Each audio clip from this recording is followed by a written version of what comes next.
राम राम।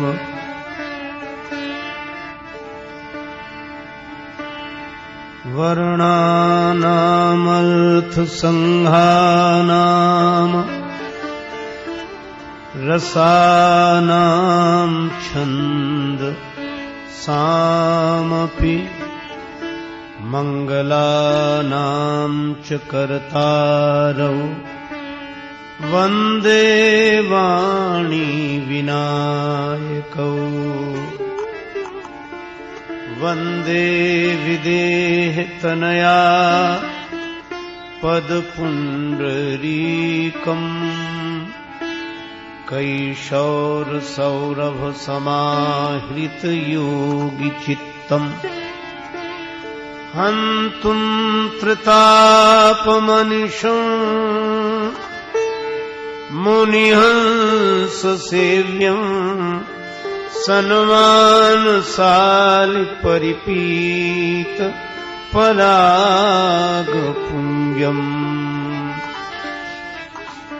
दूर्वादलद्युतितनुम् तरुणाब्जनेत्रम् हेमाम्बरं वरविभूषणभूषिताङ्गम् कन्दर्पकोटिकमनीय किशोरमूर्तिम् पूर्तिं मनोरथभुवाम भज जानकीशम्। यत्र यत्र रघुनाथकीर्तनम् तत्र तत्र कृतमस्तकाञ्जलिम् बाष्पवारि परिपूर्णलोचनम् मारुतिं नमत राक्षसान्तकम्। गंगा तरंगरमणीय जटाकलापम्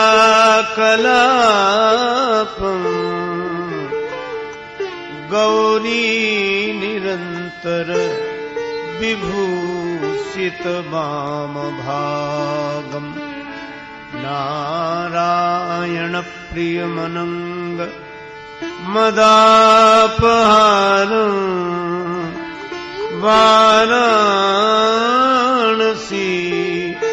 पुरपतिम् भज विश्वनाथम्। श्री गुरुचरण सरोज रज निज मन मुकुर सुधारि वर्णौ रघुवर विमल यश जोदायक फलचारि। तुलसीदास जी के पद कमल बारंबार मनाए गुण गावो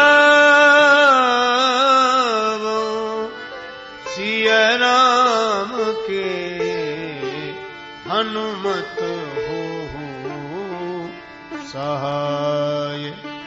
लेत सदा सुधि दीन की सहज दया के धाम।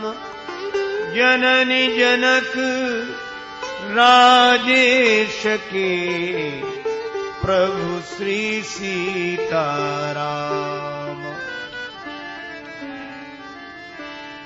श्री सीताराम जी महाराज की, श्री हनुमान जी महाराज की, श्री गौरी शंकर भगवान की, श्री राधा कृष्ण भगवान की, श्री तुलसीदास जी महाराज की, श्री गुरुदेव भगवान की, सब संतन की, सब भक्तन की जय जय श्री सीताराम, जय जय श्री राधे श्याम। नमः पार्वती पतये हर हर महादेव।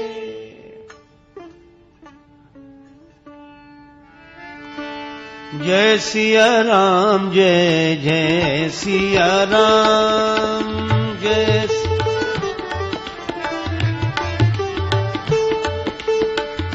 जय सिया राम जय जय सिया राम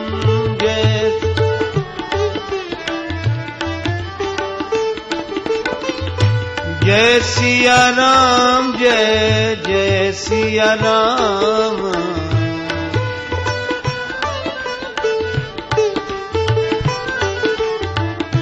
जय सिया राम जय जय सिया राम जय सिया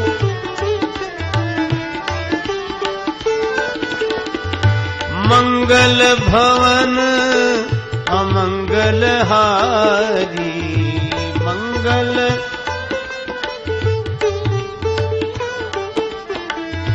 द्रवहु सो दशरथ अजिर बिहारी द्रवहु सो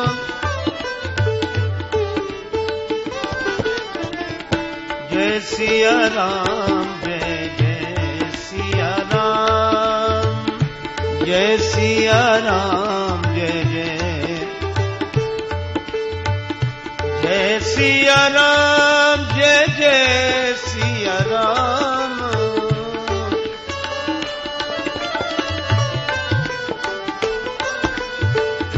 जय सिया राम जय जय सिया राम जय सिया राम जय जय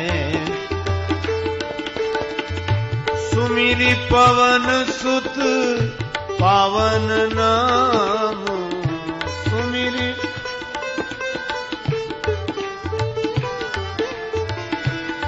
अपने बस करे राखे राम अपने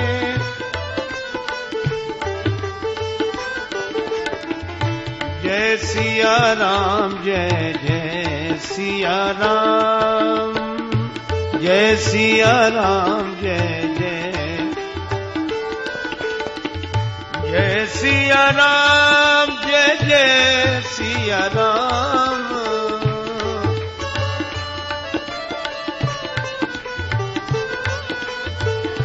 जय सिया राम जय जय सिया राम जय सिया राम जय जय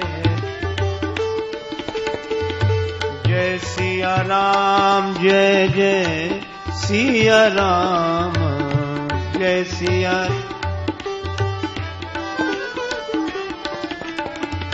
जय सिया राम जय जय सिया राम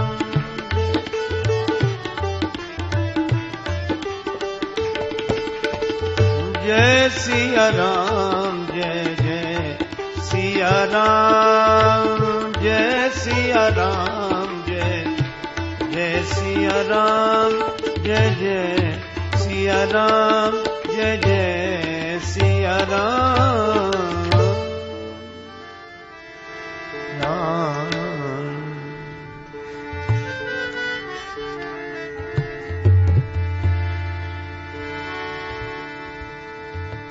गाए जा निरंतर श्री राम जानकी का जस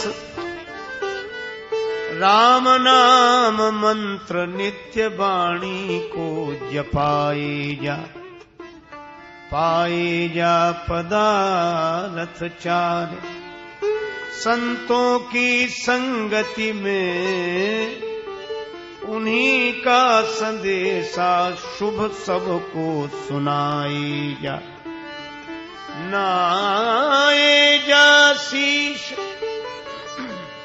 तू राजेश गुरु चरण मध्य भूल के कुसंग में न खुद को मिलाए जा लाए जा पवित्र भाव अपने में मेरे मन तुलसी कृत मानस में डुबकी लगाए जा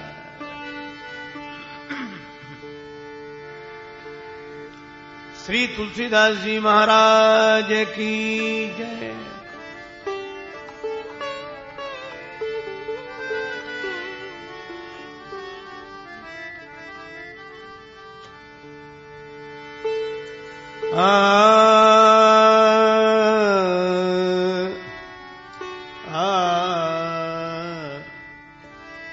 भगति करत बिनु जतन प्रयासा बिनु जतन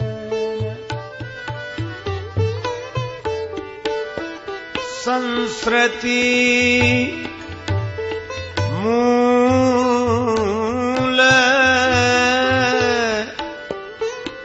अविद्या नासा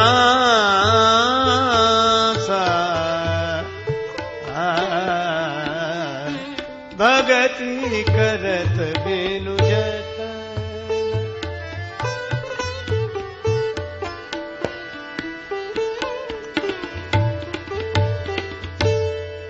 बिनु जतन प्रयासा संस्कृति मूल अविद्या नासा बिनु जतन प्रयासा भगति करत बिनु जतन करत बिनु जतन करत बिनु जतन। श्री रामचरितमानस की यह पावन पंक्ति संदेश देती है भगवान की भक्ति करने वालों को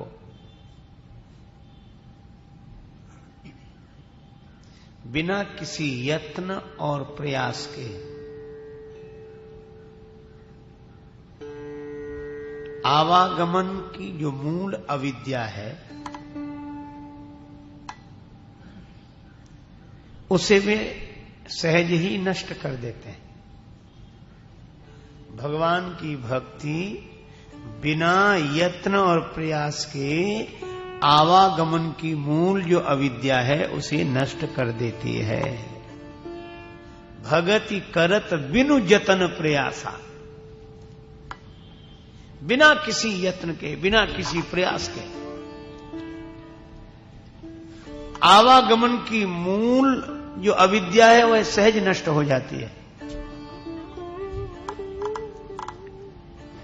और इसी अविद्या की निवृत्ति के लिए प्राणी तरह तरह के प्रयत्न करता है।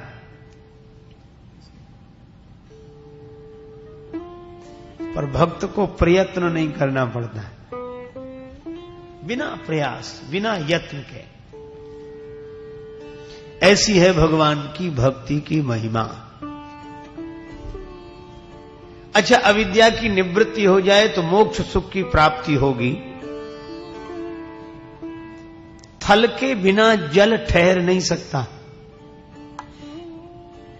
इसी तरह जिम थल बिनु जल रही न सकाई, कोटि भांति को करई उपाई, तथा मोक्ष सुख सुन खगराई, रही न सकई हरि भगति बिहाई।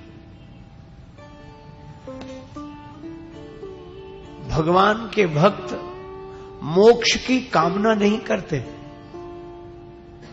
सगुन उपासक मोक्ष न लेहि, तिनका राम भगति निज देहि। तो भक्त के मन में मोक्ष की कामना नहीं होती, इसीलिए तो उसे सहज मोक्ष प्राप्त होता है। क्योंकि कामना भी तो एक बंधन ही है। आप ऐसे समझो, किसी सरोवर के जल में चाहे कोई पत्थर का टुकड़ा डाले और चाहे कोई हीरा डाले, पर जल को तरंगायत तो दोनों कर देंगे। कामना तो कामना है। और सही बात है, ये कामना के कारण ही तो हमें अपने स्वरूप में बंधन की अनुभूति होती है। और जिस समय कामना की निवृत्ति हो गई तो मोक्ष तो हमारा स्वरूप है। और भगवान की भक्ति में कोई कामना नहीं रहती, क्योंकि जहां राम तहां काम नहीं, जहां काम नहीं राम, तुलसी कबहू की रही सके रवि रजनी एक ठाम। अच्छा, फिर एक बात है, मुक्ति होगी किसकी? जो हो उसी की तो होगी। और भक्त की तो यह दशा है कि जब मैं था तब हरि नहीं, अब हरि है मैं ना है। और प्रेम गली अति साकरी तेहमा दुई न समाहे। अब तो एक ही रह गया, ऐसी भाव दशा। अच्छा, फिर बंधन काहे का है? कर्तृत्वाभिमान का। और भक्त के यहां कर्तृत्व है ही नहीं, ना हम करता, हरि ही करता केवलम। और जहां कर्तृत्वाभिमान भी नहीं रहा, अभिमान रहा ही नहीं, तो सकल शोकदायक अभिमाना और अभिमान पैदा होता अविद्या से। इसीलिए भगति करत बिनु जतन प्रयासा, संस्कृति मूल अविद्या नासा। तो जिस भक्ति की ऐसी महिमा है, उस भक्ति का स्वरूप क्या है? श्री रामचरितमानस में भगवान श्री राम ने शबरी माता को नवधा भक्ति का उपदेश दिया है। और श्रीमद् भागवत में भी नवधा भक्ति है। रामचरितमानस में संकेत भी है, श्रवणादिक नव भक्ति दृढ़ाही।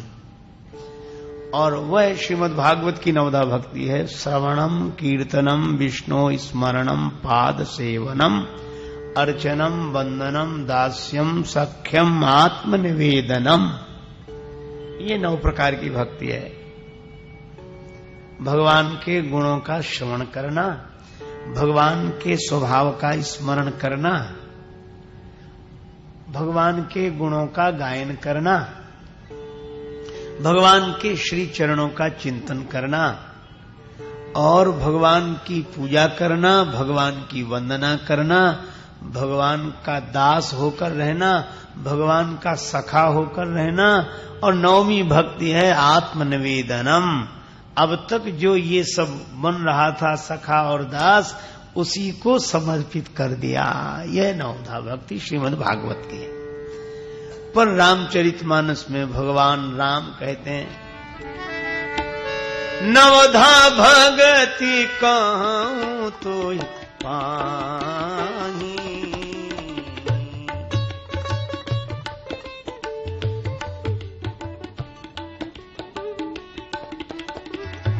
सावधान सुन धरो मन माही, सावधान सुन धर मन माही।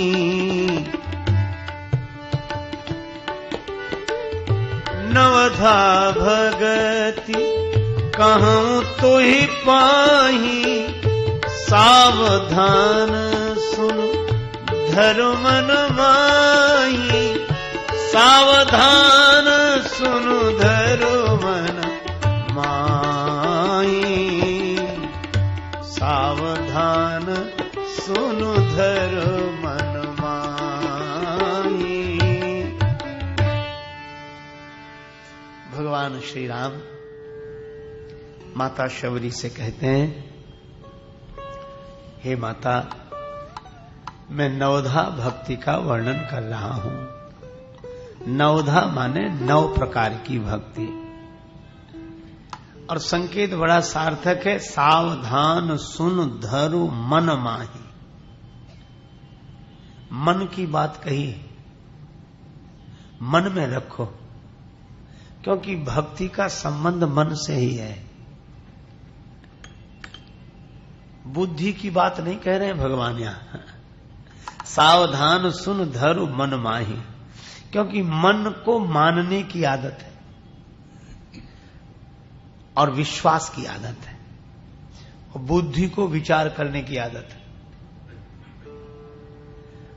अगर भगवान की भक्ति बुद्धि में रख ली गई तो भक्ति आरंभ ही नहीं हो पाएगी। बुद्धि विचार ही करती रहेगी कि ऐसा भी है क्या, क्या इससे ऐसा भी होता होगा। इसीलिए संकेत किया गया, बिनु विश्वास भगति नहीं। बिना विश्वास के भक्ति नहीं है। अच्छा, एक बात सोचो, अगर मन ने विचार किया होता तो क्या संसार में आसक्ति होती?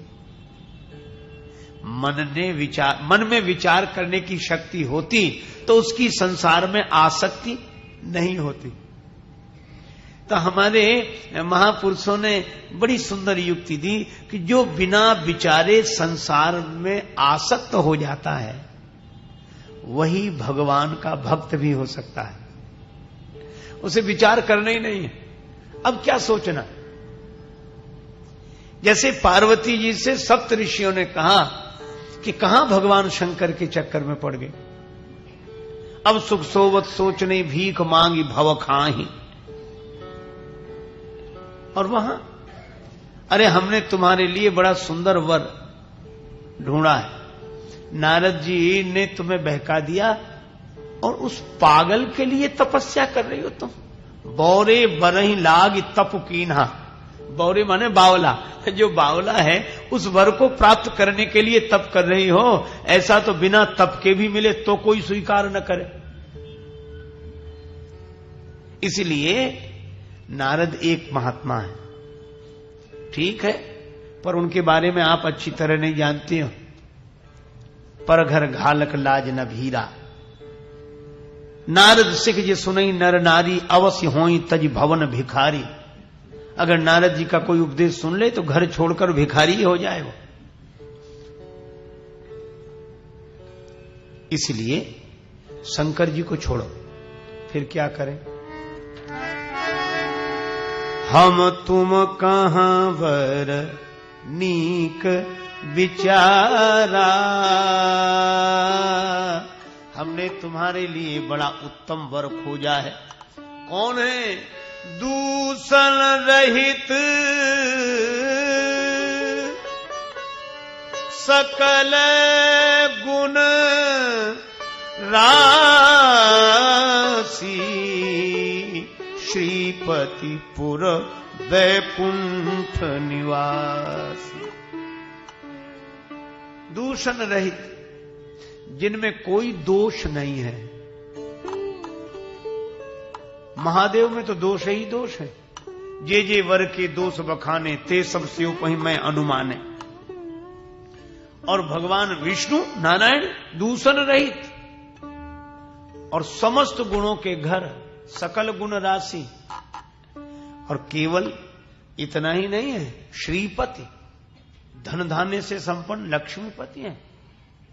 और ये शंकर जी के पास है क्या? पहाड़ की चोटी पर बैठे और वो तो वैकुंठ निवासी। हमारी जिम्मेवारी असवर तुम्हें मिलाऊ व आनी। ऐसे वर से तुम्हारा विवाह करा देंगे।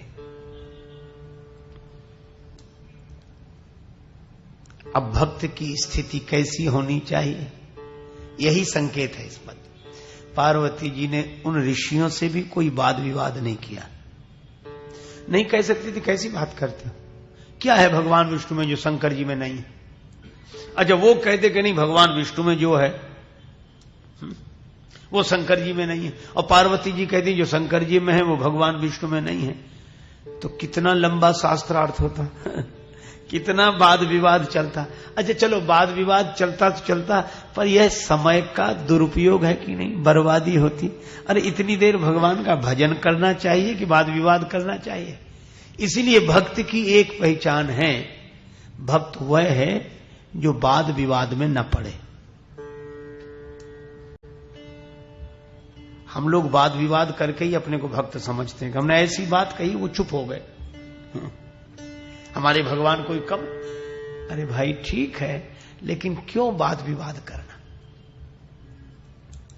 तुलसीदास जी से किसी ने कहा कि आपके राम जी भगवान तो हैं लेकिन थोड़ा कम है। और बोले भगवान कम है और श्री कृष्ण पूरे भगवान है, राम जी थोड़े कम है।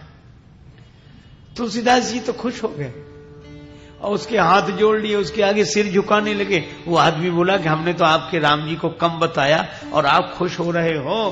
तुलसीदास जी बोले तुमने यही तो कहा कि राम जी कम भगवान है, मुझे तो आज पता लगा कि वो भगवान भी हैं, भले ही कम सही। अब वो भगवान ना भी होते, जो जगदीश तो अति भलो, अगर वे भगवान है तो बड़ी अच्छी बात है। और ना भी हो जो महिष, अगर वे राजा हैं तो भाग, तो मेरा सौभाग्य है। क्या चाहते हो? बोले हमें भगवान और राजा से कोई लेना देना नहीं है, तुलसी चाहत जन्म भरी राम चरण अनुराग। मैं तो राम जी के चरणों में अनुराग चाहता हूं जीवन भर, बस यही मेरी बात। तो भक्त कभी विवाद में नहीं पड़ता। एक जगह तुलसीदास जी कहते हैं, सिय राम स्वरूप अगाध अनूप, बिलोचन मीनन को जल है, श्रुति राम कथा मुख राम को नाम, ये पुण्य राम ही को थल है, गति राम ही सो मति राम ही सो, रति राम सो राम ही को बल है। तो ये सबकी बात कह रहे हो? तुलसीदास जी बोले नहीं, सबकी अपनी अपनी भावना है, हमारी व्यक्तिगत यह बात है, सबकी न कहो तुलसी के मतें, इतनो जग जीवन को फल है। मेरा अपना यह विश्वास है। विनय पत्रिका में आप जब जब पढ़ेंगे तो तुलसीदास जी व्यक्तिगत बोलते हुए दिखाई देंगे, वाद विवाद में नहीं पढ़ते। भरोसो जाहे दूसरो सो करो, जिसको कोई और अवलंब हो करे, मोहि तो राम को नाम कल्पतरु, कलि कल्याण फरो। मुझे तो श्री राम जी का नाम ही कलयुग में कल्प वृक्ष हो गया है। ये मेरी अपनी बात है, और जिसको जो भरोसा सो करे। तो क्या फिर दूसरों के जो मत हैं वो? तो तुलसीदास जी तुरंत कहते, कर्म उपासन ज्ञान वेद मत, सो सब भांति खरो। जो दूसरे कर्म की बात कर रहे हैं, ज्ञान की बात कर रहे हैं, उपासना की बात कर रहे हैं, तुलसीदास जी बोले वे सब खरे हैं, बिल्कुल सच्चे हैं, मार्ग 100% सच्चे हैं। पर जब सच्चे हैं तो आप क्यों नहीं वो मानते? बोले क्या करूं, मोह तो सावन के अंधई जो सूझत रंग हरो। मुझे तो वर्षा ऋतु में किसी की नेत्र ज्योति चली जाए तो उसे 12 महीने हरे ही हरे का आभास होता है कि हरियाली चारों तरफ है। बोले इसी तरह मुझे तो राम नाम पर ही पूरा विश्वास, पूरा भरोसा। ये मेरी व्यक्तिगत बात है। तो मैं आपसे यही निवेदन कर रहा था कि भक्त अगर हम हैं तो हमारी एक ही पहचान होनी चाहिए कि हम वाद विवाद में तो नहीं पड़ते, हम किसी से बहस में तो नहीं पड़ते। तेरे भावे जो करे भलो बुरो संसार, नारायण तू बैठ के अपनो भवन बुहार। अच्छा, ऐसा भी हो सकता है कि वो लोग भी अपने को भक्त समझने लगे जो किसी से बात ही ना करें। क्या बात करना, सब बेकार है, हम ही ठीक है। वे भी भक्त नहीं, भक्त वे हैं कि ना तो विवाद है उनका किसी से और ना कोई वाद है। इसीलिए पार्वती जी ने जो उत्तर दिया वो बड़ा अद्भुत है। पार्वती जी बोली, महात्मा आपकी बात बिल्कुल सही है, ऋषियों आपकी बात बिल्कुल सही है, लेकिन एक चूक हो गई। जो तुम मिलते हो प्रथम मुनीषा, सुनते हूं सिख तुम्हारे धर सीसा। अगर आप पहले मिल जाते तो आपकी बात मान लेते, लेकिन अब मैं जन्म संभुहित हारा, इसीलिए को गुण दूषण करे विचारा। अब कौन गुण दोष का विचार करे? बनाकर तुझको मौला खुद को बंदा कर लिया मैंने, और महंगा हो या सस्ता अब तो सौदा कर लिया मैंने।